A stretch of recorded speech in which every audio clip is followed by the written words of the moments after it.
we now roped in Willem Els, Senior Training Coordinator and Researcher at the Institute for Security Studies.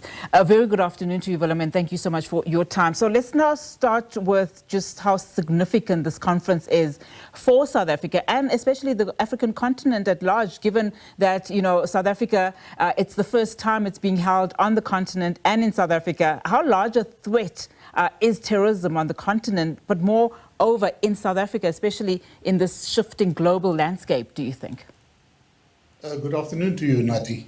Yeah, if you look at the short answer here, we will see, according to the Global Terrorism Index, that the epicenter of terrorism and acts of terrorism, especially in people being killed by acts of terrorism, moved and shifted over the past year and a half from the Middle East to West Africa, where a country like Burkina Faso became the epicenter of terrorism in the world. So apart from that, we also see that according to the heat map that is released by the index, your East Africa, your Horn of Africa, where Somalia, but also DRC in the eastern part and Mozambique, closer to home, they have also been flagged as significant challenges with terrorism.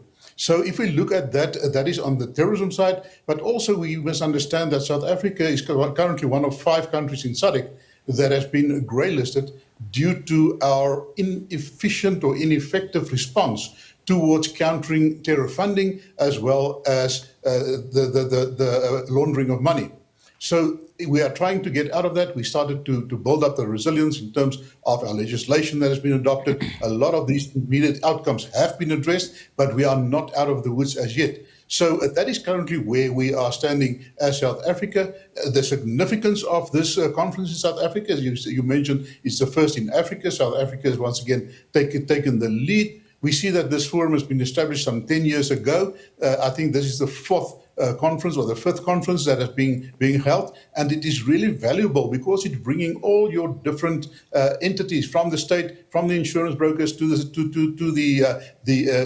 private sector, as well as the academics together, and they are exchanging expertise. They are looking at solutions, and one thing that is very important, they also look at resilience factors, because the two have to cancel to balance each other out. And especially when you mention all of those, you know, items that are of concern, including the grey listing, including, of course, countries that are within our proximity that are at a greater risk. So when you a greater risk rather. So when you look at our own internal law enforcement authorities and intelligence, and perhaps even some of the international bodies we belong to, how does South Africa respond then to any terrorism risk, especially when you consider just how complex combating such threats are, as you've also indicated?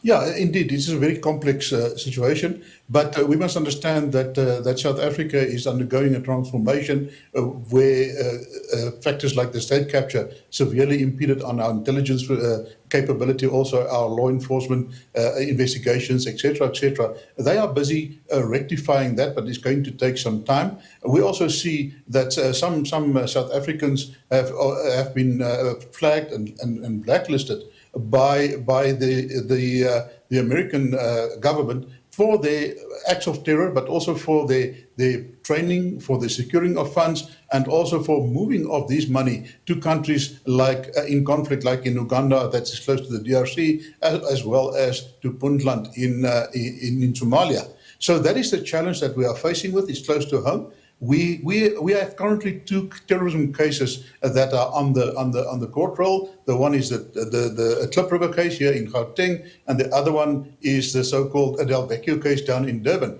So those are the 2 cases that are currently before court, and we are anxiously waiting to see what the outcome of those cases will be. But what we picked up in South Africa, our major challenge at the moment, is that South Africa, because of our banking system, because of the facilities that we have available here and a lot of other factors, became a hub for terror funding and for generating terror funding. And that is where we believe our greatest threat is at the moment. Because, I mean, there's just also so many definitions that we can speak of, especially when we look at the modern risks. I mean, just looking at Dr. Naledi Pandor's title for one of her addresses, it's titled Geopolitics in Crisis, How Global Conflicts and resource threats shape international relations. There you begin to see that there are just so many other risks that are lumped into terrorism, political violence, for instance, systemic cyber threats, climate-related disasters. I mean, it is wide-ranging.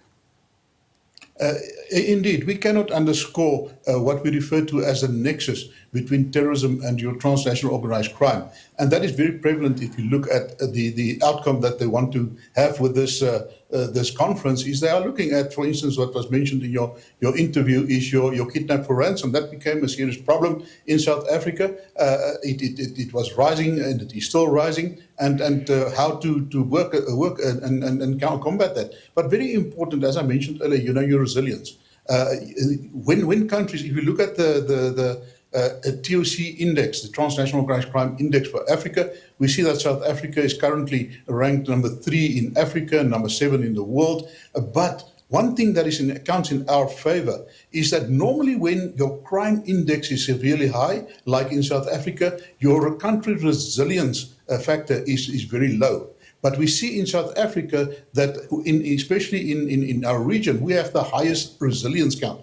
That means that we must be doing something right. That includes your political will, your international cooperation, your legislation in place, and also what is very important with that, from a terrorism perspective, is there are 19 international instruments on terrorism and countering terrorism that South Africa is a signatory to, and we have to see that we adhere to, but also enforce those instruments in South Africa in order to effectively combat terrorism.